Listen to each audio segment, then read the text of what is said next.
राजस्थान मानवाधिकार आयोग। ठीक है, ध्यान से सुनो मेरी इस बात को। इसमें चाहे आप राजस्थान के परिप्रेक्ष्य में पढ़ो, चाहे आप राज्य के परिप्रेक्ष्य में देख सकते हो। ठीक है, राजस्थान मानवाधिकार आयोग क्या कहता है, क्या इसके प्रावधान है, मेरी बात को सुनो अच्छे से। ओपी ढाका जी, अच्छी बात है। इतना जल्दी डिनर कैसे कर लिया, मतलब 7:30 बजे ही डिनर। चलो देखो, राजस्थान मानवाधिकार आयोग। अब मेरी बात को ध्यान से सुनना। मैं पहली चीज ये कह रही हूं कि मैंने पहले केंद्र वाले मानवाधिकार आयोग और पहले सूचना आयोग इसलिए पढ़ा दिए क्योंकि लगभग इनके कार्य और जो शक्तियां हैं वो बिल्कुल क्या है बच्चों, एक जैसी हैं। कार्य और जो शक्तियां हैं वो क्या है, एक जैसी है। इसलिए मैंने केंद्र वाले पहले अच्छे से डिटेल में पढ़ा दिए। अभी इसमें अगर कुछ व्यवस्था है तो वो पढ़ाने वाले पढ़ाएंगे, बाकी लगभग सेम है। बात को मेरी ध्यान से सुनना, ध्यान से सुनो। इसको भी हम अच्छे से डिस्कस करेंगे, ऐसी बात नहीं है, हम इसे भी अच्छे से डिस्कस करेंगे। तो मेरी बात को ध्यान से सुनना। आपके यहाँ एक अधिनियम था, मानवाधिकार संरक्षण अधिनियम। मानवाधिकार संरक्षण अधिनियम। देखो, मानवाधिकार जो है वो इतना इंपॉर्टेंट चैप्टर है कि अगर राजस्थान के आप किसी भी लेवल के एग्जाम दे रहे हो, जैसे कांस्टेबल में तो पिछली बार 2-3 प्रश्न थे, कांस्टेबल की जो एग्जाम्स थी उनमें 2-3 प्रश्न थे। और हर राज्य में अगर देखा, जैसे सूचना आयोग से इतने प्रश्न फिर भी नहीं आए, सूचना आयोग से इतने प्रश्न फिर भी नहीं आए, परंतु मानवाधिकार से प्रश्न जो है वो बनने के लिए तैयार हो जाते हैं। तो सबसे पहली बात है, आपका एक अधिकार अधिनियम था, मैंने कब बताया था अगर याद हो आप बच्चों को, वो मैंने बताया था 1993 में। तो मेरी बात को सुनना, मानवाधिकार संरक्षण अधिनियम 1993। ठीक है ना, मानवाधिकार संरक्षण अधिनियम 1993 में। अधिनियम कब बना था, 1993 में। ध्यान रखना मेरी बात को, 1993 में जो अधिनियम बना था, इस अधिनियम के तहत राजस्थान में, अब ये ध्यान रखना हर राज्य में अलग अलग है, पंजाब में अलग है, हरियाणा में अलग है, बिहार में अलग है, यूपी में अलग है, हर में अलग अलग है। इसके तहत राजस्थान में 2000 में इसकी स्थापना की गई। तो राजस्थान में मानवाधिकार आयोग की स्थापना कब हुई है, 1993 में। प्रश्न पिछली बार तो ये आ गया था, कांस्टेबल जो था उसमें पिछली बार ये प्रश्न था कि मानवाधिकार आयोग की स्थापना कब हुई। कुछ बच्चे जो थे वो 1999 में अटक गए थे। 1999 जो था वो राजस्थान में बिल रखने की बात थी, ठीक है ना, और उस बिल को रखकर जो स्थापना हुई थी वो स्थापना 2000 में हुई थी। कंफ्यूज मत होना, ठीक है ना, स्थापना 2000 में हुई थी। प्रश्न पहले तो ये था स्थापना को हुई थी। अब अगर जो अगला कभी प्रश्न बनेगा तो वो प्रश्न ध्यान से सुनना मेरी बात को, आप बच्चे कंफर्म है उसमें गलती करोगे। प्रश्न क्या होगा, राजस्थान में मानवाधिकार आयोग की स्थापना किस अधिनियम के तहत हुई थी। राजस्थान में मानवाधिकार आयोग की स्थापना किस अधिनियम के तहत हुई थी। तो अधिनियम कौन सा है, 1993 का। ये मत सोच लेना कि मैडम 7 साल बाद, तो बिल्कुल 7 साल बाद हुई है, उसमें कोई बड़ी राय नहीं है, कोई बड़ी बात नहीं है, ठीक है ना, कोई बड़ी बात नहीं है, 7 साल बाद हुई है। परंतु यहां ध्यान क्या रखना है, अधिनियम कौन सा था, 1993 था, ये ध्यान रखना, 1993। इस अधिनियम के तहत अगर हम बात करते हैं तो हमारे यहाँ सदस्य संख्या की हम बात को शुरू करते हैं कि सबसे पहली बात, अच्छा एक और चीज ध्यान से सुनना, वो ध्यान से सुनने वाली बात क्या है, यह गैर संवैधानिक है। यह आयोग कैसा है बच्चों, बताओ मुझे। गैर संवैधानिक आयोग है। शूरवीर जी, मेरा ऐप लॉन्च हो चुका है, श्रीराम वीडियो पर आप जाएं और वहां पॉलिटिकल की ज्योति मैम का जो है वो एक तो आपको सेपरेट कोर्स मिलेगा, ठीक है ना। शूरवीर जी ऐप है श्रीराम ईडीयू करके, उस ईडीयू पे जाए और वहां ईडीयू में आपको पॉलिटिकल साइंस का सेपरेट कोर्स मिलेगा। उस सेपरेट कोर्स पर आप जाकर वहां देख सकते हैं, ठीक है ना। उसके लिए आपको ऐप इंस्टॉल करना पड़ेगा, ऐप इंस्टॉल कर लो। तो ये कैसा है, चलो टॉपिक पर आते हैं वापस। यह क्या है, एक गैर संवैधानिक है। गैर संवैधानिक होने के साथ साथ में यह एक सांविधिक आयोग है।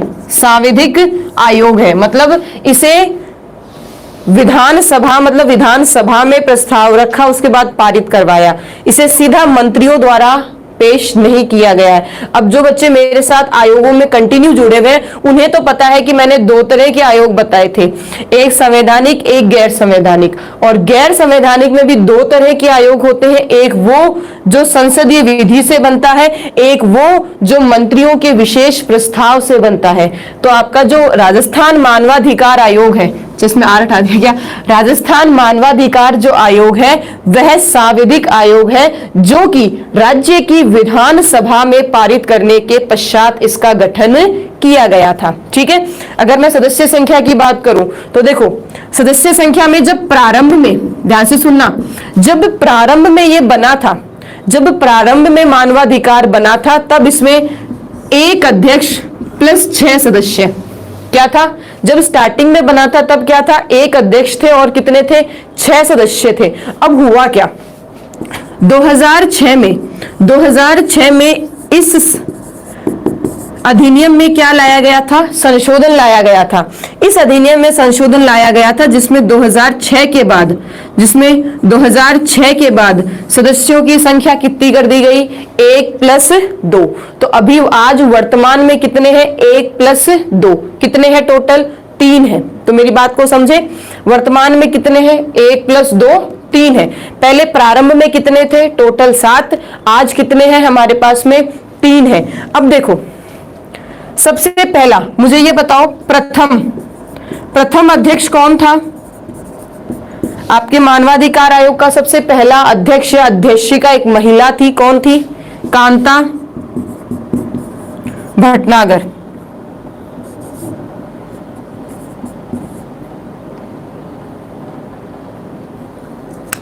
कांता भटनागर ये महिला थी। ठीक है, कांता भटनागर। ठीक है ना? तो पहली प्रथम अध्यक्ष कौन था आपका?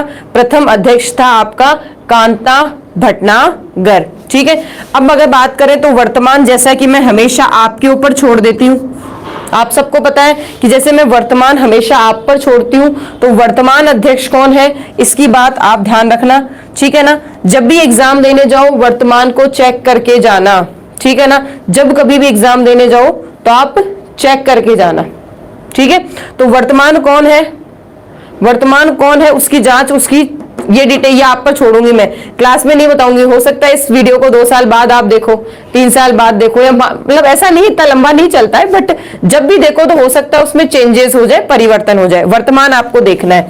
एक छोटी सी बात मैं आपसे डिस्कस करना चाहती हूँ। एक व्यक्ति, एक अध्यक्ष हुए थे NK जैन। NK जैन अध्यक्ष होने के बाद जब इनका कार्यकाल पूरा हो गया, तो इनके कार्यकाल पूरा होने के बाद लगभग मानवाधिकार आयोग के अध्यक्ष के पद पर 4 साल तक ये पद क्या रहा था? खाली रहा था। ठीक है, 4 साल तक ये पद खाली रहा था। 4 साल तक पद खाली रहने पे पीछे आपको मतलब अध्यक्ष नहीं था तो क्या कर रहे थे? हम कार्यकारी अध्यक्ष के रूप में काम चला रहे थे। क्योंकि कार्यकारी अध्यक्ष के रूप में काम चला रहे थे क्योंकि इस पद पर जिस व्यक्ति को बिठा रखा था ना, जिस व्यक्ति को नियुक्त किया था, उसके पास एक दूसरा आयोग भी था और उस व्यक्ति ने न तो हाँ भरी न ना भरी। इसके कारण ये पद लगभग 3, साढ़े 3, 4 साल के आसपास खाली रह गया था। NK जैन के बाद ये पद खाली रहा। इस पद की जगह कार्यकारी अध्यक्ष का पद था। ठीक है, जिसपे था HR खूड़ी। ठीक है, एक पद था जिसके ऊपर कार्यकारी कौन था? HR खूड़ी। कार्यकारी अध्यक्ष कौन रहा था? HR खूड़ी। और HR खूड़ी के बाद में, ध्यान से सुनना, HR खूड़ी के बाद में आपके प्रकाश टाटिया जी आए थे। HR खूड़ी में इनके बाद आए थे प्रकाश टाटिया जी। ठीक है, प्रकाश टाटिया जी जो थे, इसके बाद में कौन आए थे? प्रकाश टाटिया जी आए थे। चलो, यहां तक पॉइंट क्लियर। ये तो थोड़ा हमने क्या पृष्ठभूमि डाटा देख लिया, थोड़ा सा डाटा देख लिया। एक बार बात को फिर समझो। राजस्थान मानवाधिकार आयोग की हम बात कर रहे हैं, जिसमें मानवाधिकार संरक्षण अधिनियम 1993 1993 के द्वारा के तहत राजस्थान में 2000 में इसकी स्थापना की गई। 1999 में बिल रखा गया था, कंफ्यूज मत होना, 1999 मत करना। पिछली बार कांस्टेबल में कई बच्चों ने गलतियां की थी, ये ध्यान रखना। 2000 में इसकी स्थापना हुई है स्थापना में अगर हम बात करते हैं सदस्य संख्या की, तो सदस्य संख्या में प्रारंभ में 1+6 थे, परंतु 2006 से इनकी संख्या 1+2 कर दी, मतलब अब 3 होंगे। अब 3 होंगे। यह एक गैर संवैधानिक या सांविधिक आयोग है, ठीक है ना, गैर संवैधानिक व सांविधिक आयोग है। बिल्कुल हम सारी चीजों पे चर्चा करेंगे, निश्चिंत रहो। ये तो क्या थी, सदस्य संख्या। चलो सदस्य संख्या के बाद में अब हम बात कर लेते हैं नियुक्ति की। योग्यता पर भी आएंगे, बिल्कुल आएंगे। तो मुझे ये बताओ, राजस्थान या फिर कोई भी राज्य विशेष मानवाधिकार आयोग है तो उसकी नियुक्ति कौन कर रहा है? योग्यता की भी बात करूंगी मैं, नियुक्ति कौन कर रहा है? बिल्कुल सही कह रहे हो, नियुक्ति कौन करेगा? उस राज्य का राज्यपाल करेगा। नियुक्ति कौन करेगा? उस राज्य का राज्यपाल करेगा। नियुक्ति उस राज्य का राज्यपाल करेगा। और नियुक्ति के लिए परामर्श कौन देगा? कॉलेजियम देगा। नियुक्ति राज्यपाल करेगा और नियुक्ति को या नियुक्ति में परामर्श कौन देगा? कॉलेजियम परामर्श देगा। और उस कॉलेजियम में 3 व्यक्ति होंगे। उस कॉलेजियम में 3 व्यक्ति होंगे। एक होगा आपका मुख्यमंत्री, ठीक है, एक होगा आपका मुख्यमंत्री और दूसरा आपका होगा विधानसभा का विपक्षी दल का नेता और एक होगा आपका विधानसभा का अध्यक्ष। तो ये 3 व्यक्ति होंगे। तो ध्यान से सुनना, राज्यपाल नियुक्ति करेगा और नियुक्ति कौन किसकी परामर्श पर? कॉलेजियम की परामर्श पर होगी, जिसमें एक होगा मुख्यमंत्री, एक होगा विधानसभा का विपक्षी दल का नेता और एक होगा विधानसभा का अध्यक्ष। बिल्कुल जैसे सरवण डूडी ने कहा कि विधानसभा इस कॉलेजियम का जो अध्यक्ष होगा वो सीएम होगा। ये ध्यान रखो, कॉलेजियम जो मैंने आपको केंद्र में पढ़ाए थे उनमें अगर प्रधानमंत्री था तो प्रधानमंत्री अध्यक्ष था, और इसमें अगर सीएम है तो इसमें क्या होगा? सीएम अध्यक्ष होगा। ये बात ध्यान रखना। अब अगर हम बात करते हैं नियुक्ति की, तो नियुक्ति के बाद हम चर्चा कर लेते हैं योग्यता की। तो मुझे बताओ, मानवाधिकार आयोग में योग्यता क्या चाहिए? ध्यान से सुनना मेरी बात को। अध्यक्ष अगर अध्यक्ष है, ध्यान से सुनना, अगर अध्यक्ष है तो वह उच्च न्यायालय का मुख्य न्यायाधीश हो या रहा हो। ध्यान क्या रखना है? हाईकोर्ट का मुख्य न्यायाधीश हो या रहा हो, ठीक है ना? नहीं, विधान परिषद का कोई योगदान नहीं रहेगा। जहां विधान परिषद है वहां की कोई विशेष प्रावधान नहीं है। बाकी अगर हम बात करें तो जहां विधान परिषद है वहां विधान परिषद का सभापति आ जाएगा और यही विधान परिषद का विपक्षी दल का नेता आ जाएगा। भाई जहां विधान परिषद है वहां विधान परिषद जुड़ जाएगी। हम राजस्थान के परिप्रेक्ष्य में देख रहे हैं और राजस्थान के परिप्रेक्ष्य में विधान परिषद नहीं है, ठीक है। तो श्रवण जी ध्यान रखें, अगर विधान परिषद है तो आप विधान परिषद के परिप्रेक्ष्य में भी 2 लोगों को जोड़ेंगे, विधानसभा का सभापति और विधानसभा का विपक्षी दल का नेता, ठीक है ना। तो हाईकोर्ट का मुख्य न्यायाधीश होना चाहिए। अध्यक्ष की स्पेसिफिक क्वालिटी है, मुख्य न्यायाधीश होना चाहिए, न्यायाधीश नहीं चलेगा। अब बात करते हैं सदस्यों की। तो सदस्य में एक सदस्य तो होना चाहिए हाईकोर्ट का न्यायाधीश, या तो रहा हो या फिर उस वक्त हो। एक तो होना चाहिए हाईकोर्ट का न्यायाधीश, एक सदस्य की क्वालिटी है। जो दूसरा सदस्य है, जो एक और सदस्य होगा, क्योंकि देखो मैंने अभी समझाया, एक तो और 2 अन्य होंगे, 3 होंगे।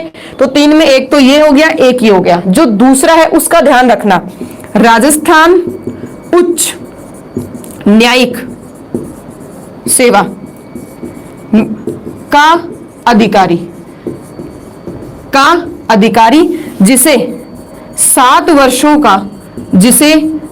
वर्षों का अनुभव प्राप्त हो। ध्यान रखने की क्या बात है इसमें बात यह है कि आपके ये जो आरजेएस होते हैं, राजस्थान जुडिशरी सर्विस के जो आरजेएस होते हैं, इनको काम करने के बाद इनका जब प्रमोशन होता है तभी हो जाते हैं राजस्थान उच्च न्यायिक सेवा, ठीक है ना, हायर जुडिशरी सर्विस। उनके जो अधिकारी होंगे ना, वह अधिकारी इस पद के ऊपर 7 साल का अनुभव रखते हैं। वह अधिकारी इस पद पर 7 साल का अनुभव रखते हैं। उस व्यक्ति को आप मानवाधिकार आयोग में सदस्य के रूप में नियुक्त कर सकते हो, ठीक है ना। राजस्थान हायर जुडिशरी सर्विस, यहां तक पॉइंट क्लियर। तो ये क्या हो गई इसकी बच्चों, योग्यता। एक बार फिर देख लो, नियुक्ति राज्यपाल करेगा कॉलेजियम की परामर्श पर, जिसमें मुख्यमंत्री अध्यक्ष होगा, विधानसभा का अध्यक्ष सदस्य होगा, विधानसभा का विपक्षी दल का नेता भी इसका क्या होगा, सदस्य होगा। योग्यता में अध्यक्ष जो है, योग्यता में अध्यक्ष जो है वो उच्च न्यायालय का मुख्य न्यायाधीश होना चाहिए, सदस्य जो है वो उच्च न्यायालय का न्यायाधीश होना चाहिए। एक और सदस्य जो है वो राजस्थान उच्च न्यायिक सेवा का अधिकारी, जिसके पास 7 वर्षों का अनुभव हो। पॉइंट यहां तक क्लियर? चलो, ये तो आपने देख ली नियुक्ति और योग्यता। अब मुझे बताओ कार्यकाल कितना है? कार्यकाल कितना है? नियुक्ति हो गई, योग्यता हो गई, तो कार्यकाल कितना है? 5 वर्ष व 70 वर्ष आयु जो पहले हो जाए। ध्यान रखना कितना है? 7 वर्ष व 70 वर्ष आयु जो पहले हो जाए। क्या हो जाए? जो पहले हो जाए। तेजराम जी, हम बता चुके हैं कुल सदस्य कितने हैं, आपके प्रश्न का जवाब हम बिल्कुल दे चुके हैं, वो है थोड़ा सा पहले। बिल्कुल 5 वर्ष व 70 वर्ष आयु, पहली बात ध्यान रखना। एक बात और ध्यान रखना, ठीक है, पुनः नियुक्ति नहीं हो सकती, पुनः नियुक्ति नहीं हो सकती, ठीक है। दूसरी बात, पद पे रहते हुए अलाभकारी परिवर्तन नहीं किया जा सकता, पद पे रहते हुए अलाभकारी परिवर्तन नहीं हो सकता। अगला, चलो कार्यकाल के बाद अगर वेतन की बात करें तो सिंपल सी बात है, राज्य की संचित निधि से वेतन प्राप्त करते हैं। चलो बताओ मुझे, यह त्यागपत्र देना चाहे तो त्यागपत्र किसे देंगे? यह त्यागपत्र किसे देंगे? राज्यपाल को देंगे, ठीक है। यह त्यागपत्र किसको देंगे? राज्यपाल को देंगे। हाँ बिल्कुल, मैं समझा चुकी हूँ श्रवण जी, हमारे जो बाकी बच्चे जुड़े हुए हैं उन सबको पता है। अगर कोई सदस्य है तो वो अध्यक्ष तो बन सकता है, ठीक है, परंतु उसी पद पर उसकी नियुक्ति नहीं होगी, ये हम डिस्कस कर चुके हैं, ठीक है।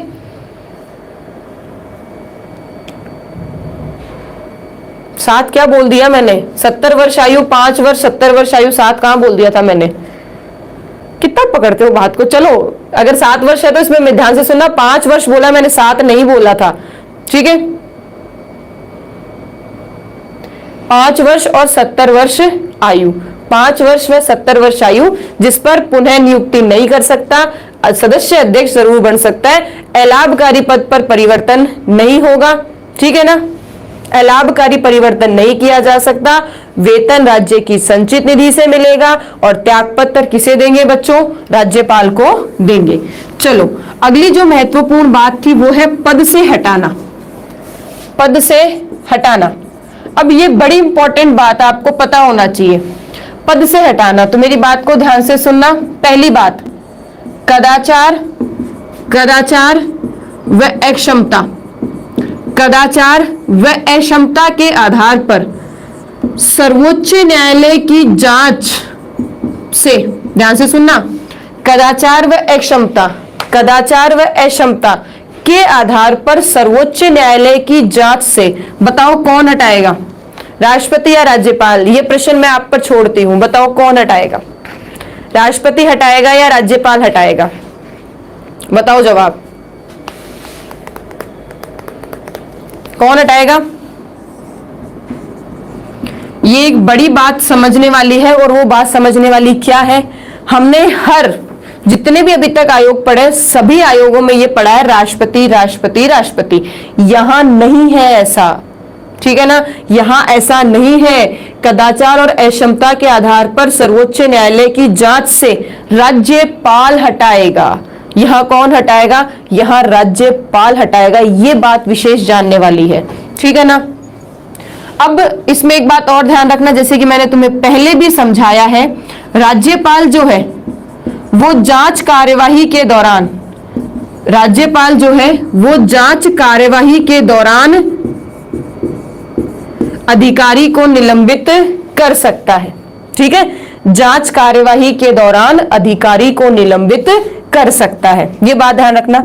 एक और चीज ध्यान रखना, दिवालिया, दिवालिया या बाहर से कहीं से वेतन प्राप्त कर रहा हो, या मानसिक या शारीरिक रूप में अस्वस्थ हो। ध्यान देना, अगर दिवालिया, ठीक है, दिवालिया बाहर से वेतन प्राप्त कर रहा हो या मानसिक या शारीरिक रूप में अगर अस्वस्थ हो, मानसिक या शारीरिक रूप में अगर अस्वस्थ हो, तो उस परिस्थिति में राज्यपाल जो है वह बिना सर्वोच्च न्यायालय की जांच के भी हटा सकता है। ठीक है ना, ये ध्यान रखना।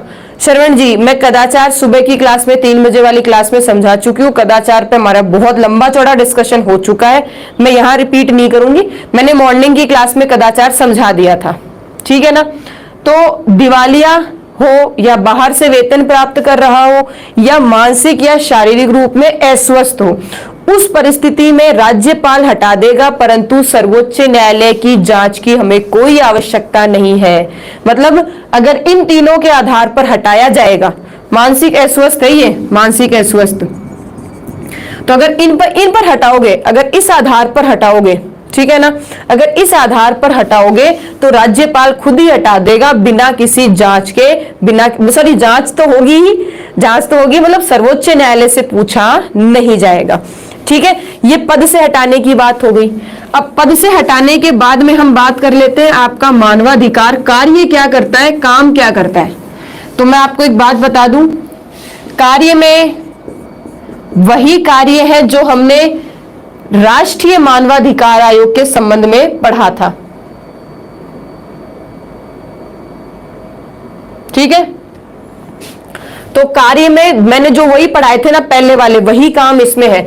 देख लो, यहां चीजों को थोड़ा सा समझ लो। मैंने हालांकि पहले पढ़ा चुकी हूं, जो कार्य वही है। ठीक है, जो कार्य मैंने आपको पहले पढ़ा दिए वही कार्य यहां है, उसकी कोई आवश्यकता नहीं है। देखो, अगर हम बात करते हैं तो आपके यहाँ जो अधिकारों, जो जो मानवाधिकार है, उन अधिकारों को जब क्रियान्वित किया जाता है, उन अधिकारों के क्रियान्वयन पर निगरानी रखती है। मतलब अधिकार अगर कहीं लागू किए जा रहे हैं, ठीक है ना, कहीं अगर अधिकार लागू किए जा रहे हैं, अगर आपकी राज्य सरकार कहीं कोई अधिकार लागू कर रही है या कोई ऐसा कार्य कर रही है जिससे मानवाधिकारों का उल्लंघन हो रहा है, तो उसकी ध्यान रखती है। दूसरा, आप ये कह सकते हैं राज्य के जेल या जो बंदी गृह है, ठीक है, जेल या बंदी गृह है, उनका जांच कर सकती है, उनका निरीक्षण कर सकती है, उनका निरीक्षण कर सकती है। ठीक है, उनका निरीक्षण कर सकती है। आप और यूं कह सकते हो कि अगर कोई किसी भी कार्यालय, मतलब ऑफिस, किसी भी ऑफिस की तलाशी ले सकती है और किसी भी ऑफिस से या किसी भी व्यक्ति से दस्तावेज मांग सकती है। मतलब अगर उसको लगता है कि कहीं कुछ गलत हो रहा है तो उस गलत होने पर वो तलाशी ले सकती है उस ऑफिस की या उस अधिकारी। मान लो कोई अधिकारी संबंध है, ठीक है, कोई अधिकारी कोई गलत कार्य कर रहा था तो उसके ऑफिस की तलाशी ले सकती है, उसके दस्तावेजों की जांच कर सकती है, उसके दस्तावेज मांग सकती है। ठीक है ना, पर विशेष बात समझना, अगर कोई व्यक्ति दोषी पाया गया, अगर कोई व्यक्ति दोषी पाया गया तो उसे मानवाधिकार के द्वारा सजा नहीं दी जा सकती। मानवाधिकार उसे सजा देने के केवल निर्देश जारी कर सकता है। मेरी बात ध्यान से सुनना, आदेश होता है, बात ध्यान से सुनना।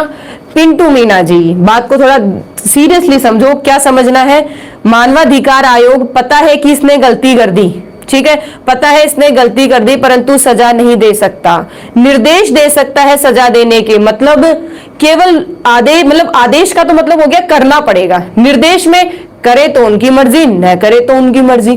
तो अगर किसी अधिकारी को दोषी पाया गया तो उस संस्था, मतलब उस संस्था को वह केवल निर्देश जारी कर सकता है कि उस अधिकारी को या तो हटा दो या उसका ट्रांसफर कर दो, ठीक है ना, ट्रांसफर कर दो या इसे सजा दी जाए। केवल और केवल निर्देश जारी कर सकता है, कार्य नहीं कर सकता। ठीक है, निर्देश जारी होते हैं।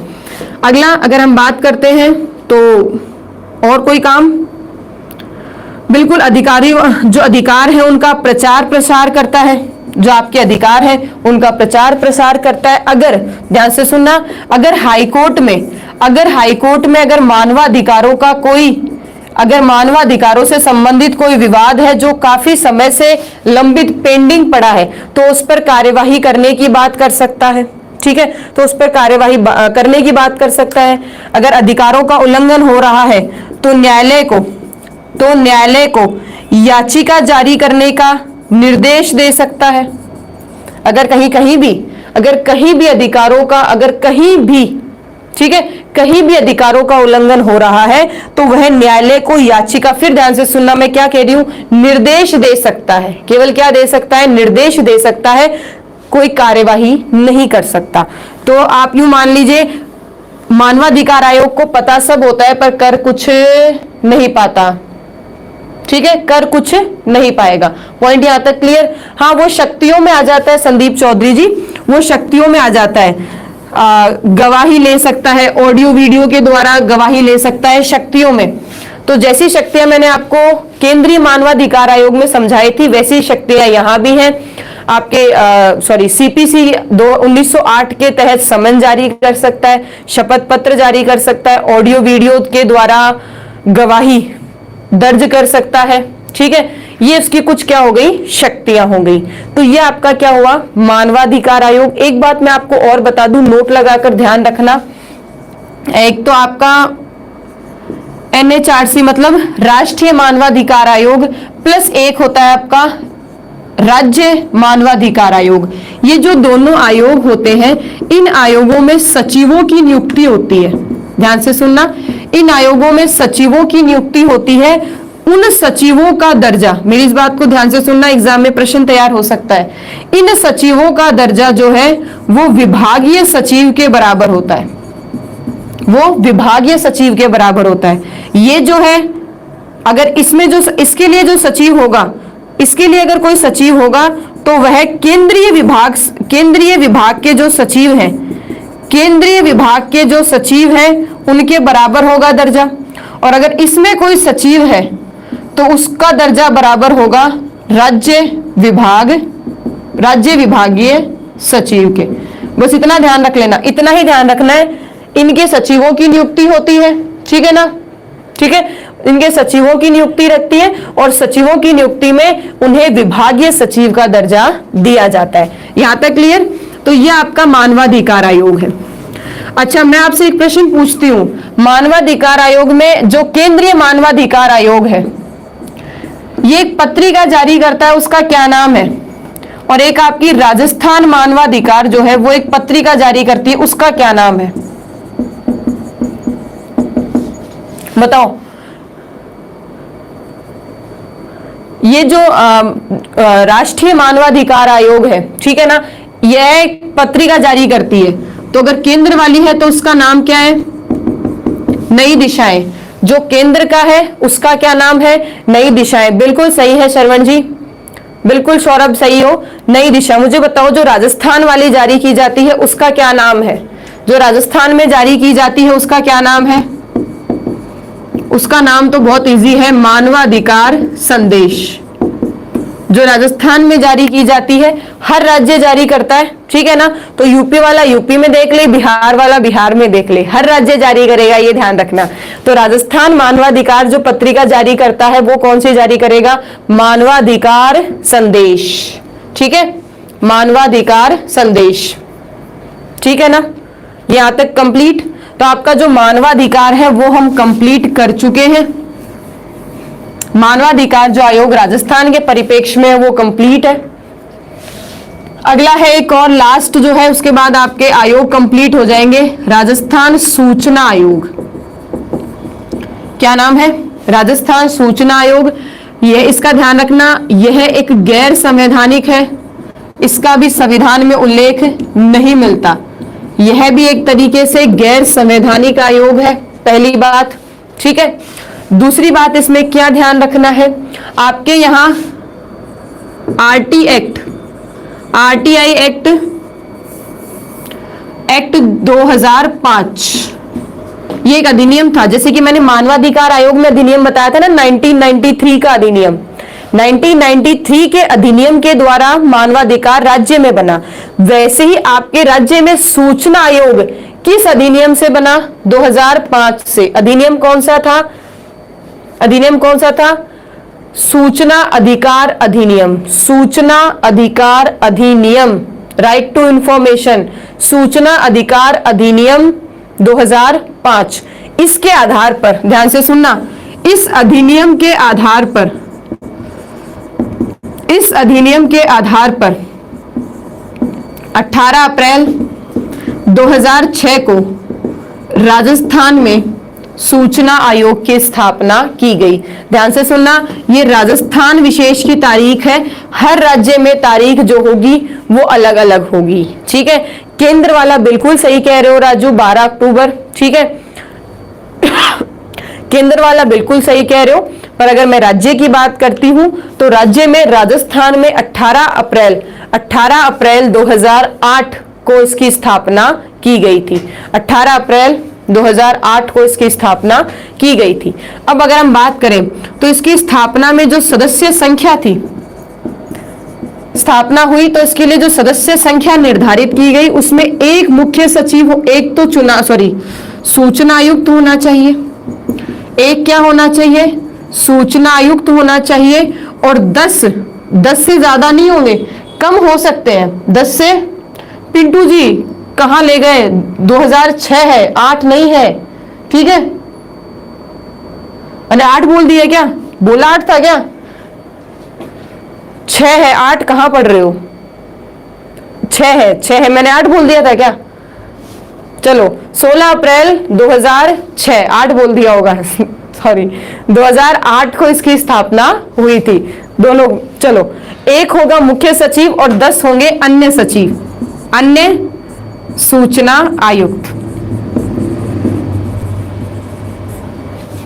6 है,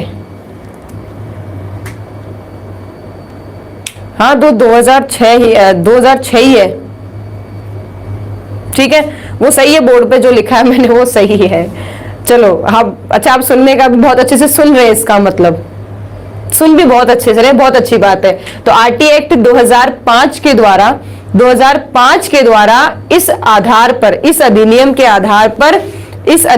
आधार पर आपके यहाँ 18 अप्रैल, 13 अप्रैल पे क्यों जा रहे हो? 18 अप्रैल 2006 में इसकी स्थापना, 2006 में इसकी स्थापना राजस्थान में हुई, और राजस्थान में इसकी स्थापना हुई तो इसके लिए एक नियम था, इस अधिनियम के द्वारा ही कहा गया था, इस अधिनियम में कहा गया था कि राज्यों में जो बनेगा उसमें एक तो मुख्य सूचना आयुक्त होगा और 10 अन्य सूचना आयुक्त होंगे, ठीक है। एक मुख्य सूचना आयुक्त होता है और 10 अन्य सूचना आयुक्त होते हैं, ठीक है। यहां तक क्लियर? कितना पकड़ लेते हैं बात को, फिर उस बात को कंटिन्यू लंबा खींचने की आदत है। चलो कोई नहीं, छोड़ो, चलो कोई दिक्कत नहीं है। अब बात कर लेते हैं योग्यता की, ठीक है। योग्यता, तो योग्यता में आप सबको मैंने जैसे कि केंद्र में योग्यता बताई थी ना, केंद्र में क्या बताई थी? वो व्यक्ति नियुक्त होंगे जो विधि, प्रशासन, समाज सेवा, विधि, प्रशासन, समाज सेवा, जनसंचार, पत्रकारिता से संबंध रखते हो। ये ध्यान रखना, ये ध्यान रखना है। योग्यता विशेष में क्या है? जो विधि है, प्रशासन है, समाज सेवा है, जनसंचार है, पत्रकारिता है, इनसे जो संबंधित होंगे, ठीक है। हाँ देखो, आईएएस अधिकारी भी हो सकते हैं, जुडिशियल सर्विस में भी विधि का जोड़ सकते हो, कोई समाज सेवी भी हो सकता है, पत्रकारिता मतलब कोई मास कम्युनिकेशन से भी जुड़ा हो सकता है, ठीक है ना। तो इनसे संबंध में जो व्यक्ति होगा उसे नियुक्त किया जाएगा। नियुक्ति कौन करेगा? नियुक्ति राज्यपाल करेगा। और नियुक्ति जो राज्यपाल करेगा तो नियुक्ति किसकी परामर्श पर होगी? कॉलेजियम की परामर्श पर होगी। नियुक्ति किस परामर्श पर होगी? कॉलेजियम की परामर्श पर होगी। फिर बात को समझना, कॉलेजियम में 3 आदमी, बताओ कौन से? सीएम। कॉलेजियम में कौन? मुख्यमंत्री होगा एक होगा आपका लोकसभा का विपक्षी नेता, और एक होगा कोई भी अन्य मंत्री, कोई भी कैबिनेट मंत्री हो सकता है राज्य स्तर का। ध्यान से सुनना, राज्य स्तर का कोई भी एक मंत्री हो सकता है, ठीक है। राज्य स्तर का कोई भी एक मंत्री हो सकता है। अब अगर मैं बात करूं इसके कार्यकाल की, तो मुझे बताओ कि सूचना आयुक्त का कार्यकाल कितना होता है? बताओ, सूचना आयुक्त का कार्यकाल कितना? 5 वर्ष व 62 वर्ष। सही लिखा है? सॉरी, 5 वर्ष 62 वर्ष सही लिखा है?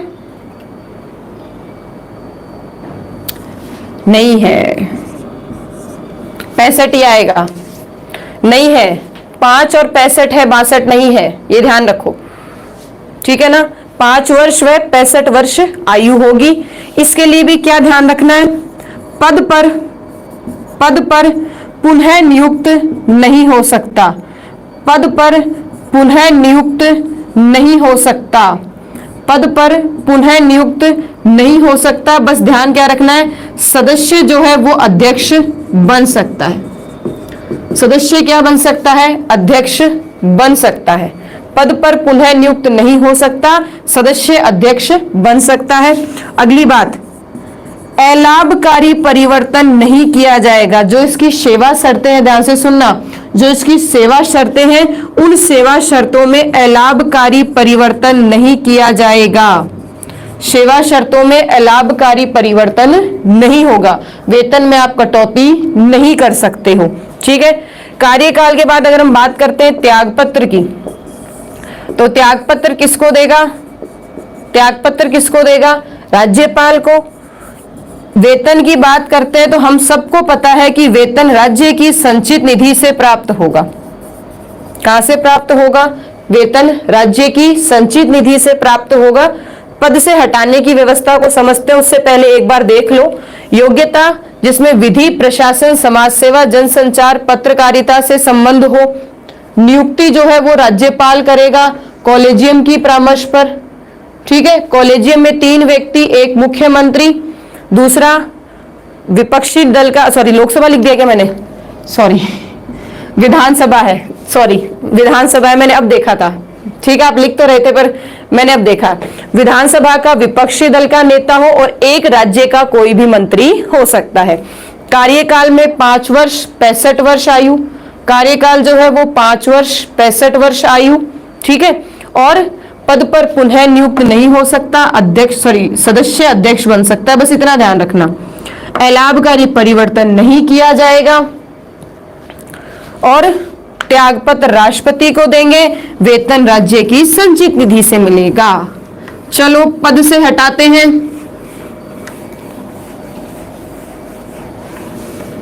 पद से हटाते हैं। देखो, पद से हटाना, अगर पद से हटाने की बात करते हैं तो पद से हटाने में कदाचार वह कदाचार व अक्षमता के आधार पर सर्वोच्च न्यायालय की जांच कार्यवाही, सर्वोच्च न्यायालय की जांच पर, ध्यान से सुनना मेरी बात को, राज्यपाल द्वारा हटाया जाएगा, ठीक है। बिल्कुल गवर्नर हटाएगा। अब समझ गई है दिव्या जी, जो है वो बात को अब समझ गई है। बिल्कुल, कदाचार व अक्षमता के आधार पर सर्वोच्च न्यायालय की जांच से राज्यपाल द्वारा हटाया जाएगा। राज्यपाल द्वारा हटाया जाएगा। इसमें दूसरी बात क्या ध्यान रखनी है?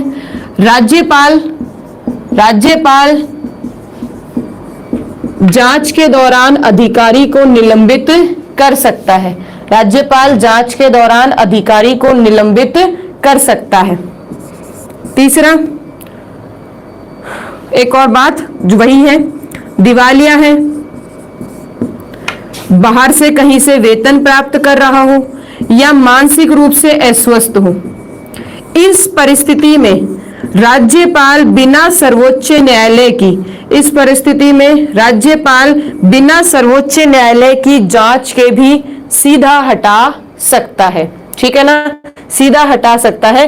दिवालिया, बाहर का वेतन प्राप्त कर रहा हो या मानसिक रूप से अस्वस्थ हो, इन परिस्थिति में राज्यपाल जो है वो बिना सर्वोच्च न्यायालय की जांच रिपोर्ट के भी हटा सकता है।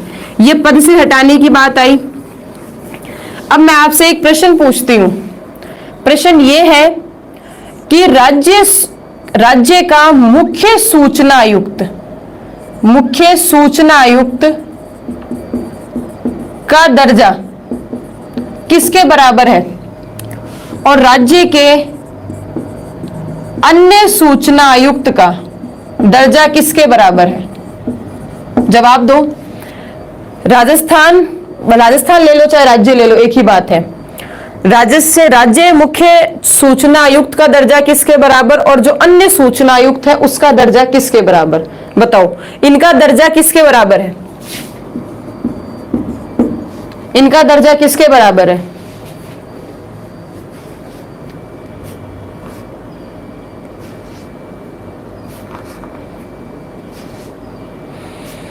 बताओ, दर्जा किसके बराबर है? तो ध्यान से सुनना, इसका जो दर्जा है वो राज्य निर्वाचन आयुक्त के बराबर है। इसका दर्जा किसके बराबर है? बिल्कुल सही, इसका दर्जा है राज्य मुख्य निर्वाचन आयुक्त के बराबर है। ठीक है, पर अब मुझे ये बताओ, अन्य सूचना आयुक्त का दर्जा अन्य निर्वाचन आयुक्त के बराबर है क्या? अन्य सूचना आयुक्त का दर्जा अन्य निर्वाचन आयुक्त के बराबर है? हाँ ना में जवाब दो। राज्य मुख्य सूचना आयुक्त का दर्जा तो है राज्य निर्वाचन आयुक्त के बराबर। ठीक है, और जो अन्य सूचना आयुक्त होते हैं और भी तो है, ये तो एक ही है, ये 10 होते हैं। तो मुझे बताओ, इनका दर्जा किसके बराबर? इनका दर्जा किसके बराबर? इसका दर्जा, अरे कैसे गलतियां करते हो? आज सुबह ही क्लास में समझाया था। हाँ बिल्कुल, सौरभ समझ गया, राजू भी समझ गया। आज सुबह ही समझाया था, जो राज्य का जो निर्वाचन आयोग है, ठीक है, जो राज्य का जो निर्वाचन आयोग है उसमें सदस्य कितने होता है? एक ही तो होता है। जो राज्य में निर्वाचन आयोग होगा उसमें एक ही आदमी है, अन्य तो होते ही नहीं है। अब जब अन्य नहीं होते तो ये बात मुख्यतः लागू नहीं होती। तो इतना ध्यान रख लेना, जो राज्य में मुख्य सचिव होंगे ना, ये एक अच्छा प्रश्न तैयार करता है, ध्यान से सुनना। राज्य में जो मुख्य सचिव होंगे उनके बराबर दर्जा होगा। ठीक है ना, ये है ना पटवार विशेष के लिए या जिसमें भी मानवाधिकार या सूचना आयोग टॉपिक है ना, राजस्थान पुलिस एसआई है, आपका आरएस है, ठीक है ना। ठीक है, अगर इनकी बात करते हैं तो इसमें राज्य अन्य सूचना आयुक्त को दर्जा प्राप्त है। किसका दर्जा प्राप्त है? राज्य मुख्य सचिव का दर्जा प्राप्त है। ये ध्यान रखना, ये एक अपवाद की स्थिति है और जहां अपवाद की स्थिति होती है वहां से प्रश्न पहले आता है। ये ध्यान रखना, वहां से प्रश्न पहले आएगा। ये विशेष है, ध्यान रखना आपके एग्जाम के पॉइंट ऑफ व्यू से। वो तो निर्वाचन आयुक्त रखेगा, मुख्य सूचना आयुक्त बराबर निर्वाचन आयुक्त, परंतु अन्य निर्वाचन आयुक्त बराबर मुख्य सचिव। ठीक है ना, मुख्य सचिव। चलो बात कर लेते हैं कार्य की। तो एक बार मैं फिर कहूंगी, इसके वही काम होंगे जो केंद्रीय सूचना आयोग के होंगे। जो किसके होंगे? केंद्रीय सूचना आयोग के थे, जो कि हमने डिस्कस किए थे। सूचनाएं उपलब्ध कराना, सूचनाएं जो है वो उपलब्ध कराना। ठीक है, दूसरा पर ये ध्यान रखना, ये राज्य स्तर पर है। ये किस पर है? राज्य स्तर पर है। जैसे कि मैंने भी मानवाधिकार में पढ़ाया ना कि राज्य स्तरों की जो जेल है उनका निरीक्षण करना। ऐसा नहीं है जेल का निरीक्षण करना मतलब पूरे भारत के, ठीक है ना, पूरे भारत की जेलों का निरीक्षण करने चले जाओ, ऐसा नहीं होगा। जैसे कि राज्य है तो उसका नियंत्रण केवल राज्य विशेष में ही रहेगा। तो जो सूचना आयोग है उसका जो नियंत्रण राज्य विशेष में रहता है। ठीक है, हाँ, अगर आप कोई अन्य सूचनाएं भी प्राप्त करना चाहते हैं तो वो दे सकते हैं। ठीक है, तो सूचनाएं उपलब्ध कराता है। और आपका जो सूचना अधिकारी है, ठीक है, सूचना अधिकारी के खिलाफ कार्यवाही करता है। अगर मान लो उसने गलत सूचना दी या सूचना देने में डिले किया, ठीक है ना, सूचना देने में अगर उसने डिले किया या गलत सूचना दी है तो उसके खिलाफ कार्यवाही भी करता है। दूसरा, सूचना के अधिकारों का प्रचार प्रसार करता है। सूचना के अधिकारों का क्या करता है? प्रचार प्रसार करता है। ठीक है, तो ऐसे करके आपके कुछ सूचना आयोग के कार्य है। कार्यों में अगर कुछ विशेष होता तो मैं आपको और समझा देती, पर ये कार्यों में बस लगभग इतना ही है। बाकी हमने केंद्रीय, ध्यान से सुनना, केंद्रीय जो सूचना आयोग में कार्य पड़े थे वही कार्य यहां होंगे, ठीक है ना, बस वो राज्य के परिप्रेक्ष्य में हो जाएंगे। यहां तक आपके कार्य कंप्लीट।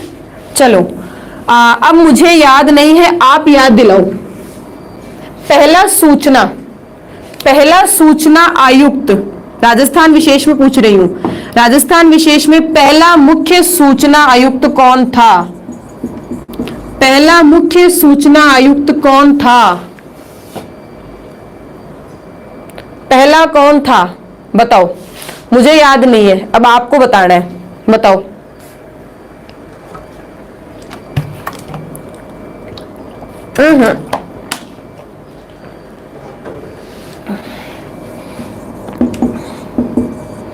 आपके भरोसे तो है ना मैडम, याद करती रह जाए। हाँ बिल्कुल,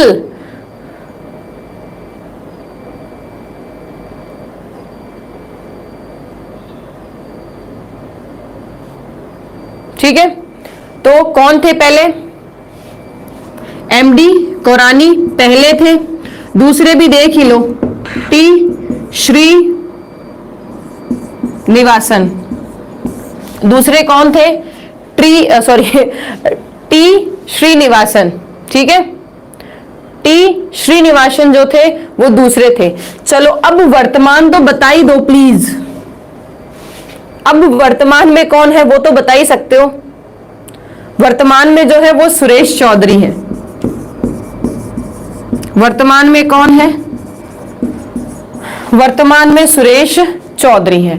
अब आपको मैं एक खास बात समझाऊं, हमारे राजस्थान की सबसे खास बात समझ लो, चाहे एक आलोचनात्मक बात सुन लो चाहे, और वो क्या है सुन लो मेरी बात। आपके यहाँ क्या कहा था कि एक तो मुख्य होना चाहिए, 10 होने चाहिए अन्य, 11 तो अधिकतम आप रख सकते हो, अधिकतम रख सकते हो। हमारे राजस्थान देखो क्या कर रही है, क्या किया उसने, 2006 में बनी ना, तो 2006 में बन गई, 2016 तक, ध्यान से सुनना, 2016 तक केवल एक ही आदमी था, मुख्य सूचना आयुक्त खत्म। देखो एमडी कोरानी जी थे, उसके बाद टी श्रीनिवासन आ गए बस, और तीसरा सुरेश चौधरी। अब देखो हुआ क्या, ठीक है ना, अब हुआ क्या, 2006 से लेकर 16 तक, 2006 से लेकर 16 तक एक ही आदमी, ठीक है ना, एक ही आदमी। अब सोचो यहां तो उन्होंने संख्या 11 रख रखी है, और राजस्थान में ध्यान से सुना, राजस्थान में क्या था, केवल और केवल एक आदमी को बना दिया, वो भी इसलिए ताकि जो आयोग है वो खाली पड़ा नहीं रहे। अध्यक्ष तो होना ही चाहिए, अगर घर बना दिया तो कोई मुखिया तो होना ही चाहिए, ठीक है, तो वो एक अध्यक्ष बना दिया। अब वो एक आदमी क्या करे, तो यहां राजस्थान ने जो है वो सूचना आयोग को इतना सीरियसली लिया ही नहीं। जैसे आप लोग आयोगों में बिल्कुल इंटरेस्ट नहीं दिखाते हो ना, जैसे आप लोगों को आयोग नहीं पसंद कि मैडम खत्म करो इन्हें फटाफट, ठीक है ना, जैसे आप लोग आयोग पढ़ना नहीं पसंद करते, वैसे ही यहां राजस्थान में राजस्थान की सरकार ने सूचना आयोग को पसंद करना, मतलब पसंद नहीं किया, एक ही रखा। और जब बार बार प्रेशर डाला, ठीक है ना, ठीक है, सरकार पर जब बार बार प्रेशर डाला, तो प्रेशर डालने पर 3, अभी जो वर्तमान में है वो कितने हैं, 3 है, ठीक है, बार बार प्रेशर डालने के बाद में 2 व्यक्तियों को और उन्होंने क्या करवा दिया, नियुक्त कर दिया। अभी भी 10 नहीं हुई है संख्या, अभी 3 ही है, 2 अन्य है और एक आपके सुरेश चौधरी जी है, ठीक है ना। तो आप ये सोचो कि राजस्थान की क्या कंडीशन है, राजस्थान के जो लोग हैं, ठीक है, राजस्थान की जो सरकार है, लोग क्या, राजस्थान की जो सरकार है वो किस स्तर पर है, उसे सूचना आयोग नहीं पसंद, ठीक है ना,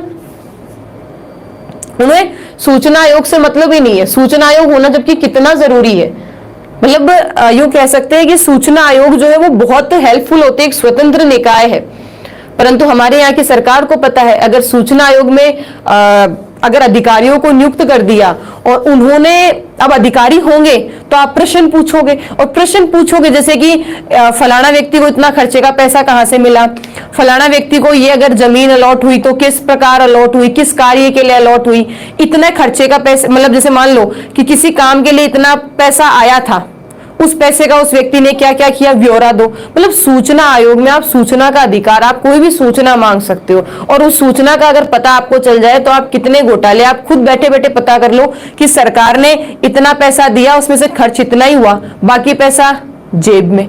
ये सारी सूचनाओं के माध्यम से तो पता चलता है आप सब लोगों को, ये सारी चीजें आपको सूचनाओं के माध्यम से ही तो पता चलती है। इसीलिए आपकी सरकार ने इसमें एक कह सकते हैं ना व्यवस्था ही नहीं की। अगर आदमी नहीं होंगे तो सूचना किससे मांगोगे, तो व्यवस्था ही नहीं की। हालांकि प्रेशर डालने पर अभी जो है वो 2 व्यक्ति आपके और हैं, जिनमें से एक तो है आशुतोष शर्मा, ठीक है, या एक तो आशुतोष जी है और एक और है सीएम मीना जी, ठीक है, एक और है सीएम मीना जी, ये ध्यान रखो। तो सुरेश चौधरी जो है, सुरेश चौधरी अध्यक्ष है, ठीक है ना, सुरेश चौधरी अध्यक्ष है, और 2 व्यक्ति और हैं, एक आशुतोष जी है, एक आपके सीएम मीणा जी है।